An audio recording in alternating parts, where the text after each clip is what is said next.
It's an unprecedented threat aimed at some critics of the commander-in-chief's. The White House now considering stripping the security clearances of 6 former intelligence officials. They've politicized and in some cases monetized their public service and security clearances. Most of the officials have worked for both Democrats and Republicans and have been tough on President Trump publicly. Isn't the president doing exactly what you just said the president doesn't want all these people doing? No, the president's not making baseless accusations of improper contact with a foreign government and accusing the president of the United States of treasonous activity. That may be a reference to John Brennan, former CIA director and NBC News senior national security and intelligence analyst, who called last week's meeting with Vladimir Putin nothing short of treasonous. I equate it to the betrayal of one's nation, basically aiding and abetting, giving comfort to an enemy. Now he's on a list that includes former FBI officials James Comey and Andrew McCabe, neither of whom currently have security clearances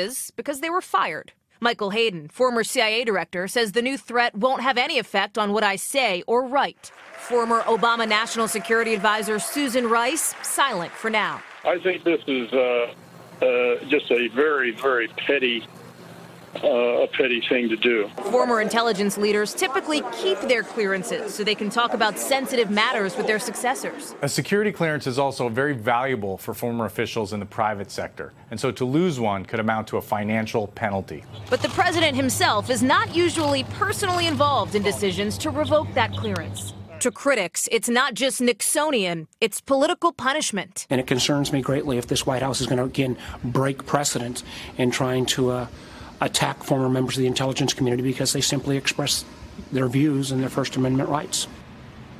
John Brennan tonight, by the way, declined to comment. The press secretary is also not commenting on another story making headlines out of Washington, the trial of former Trump campaign chair Paul Manafort.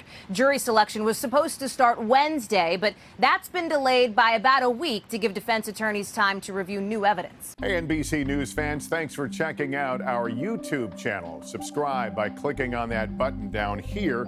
And click on any of the videos over here to watch the latest interviews, show highlights, and digital exclusives. Thanks for watching.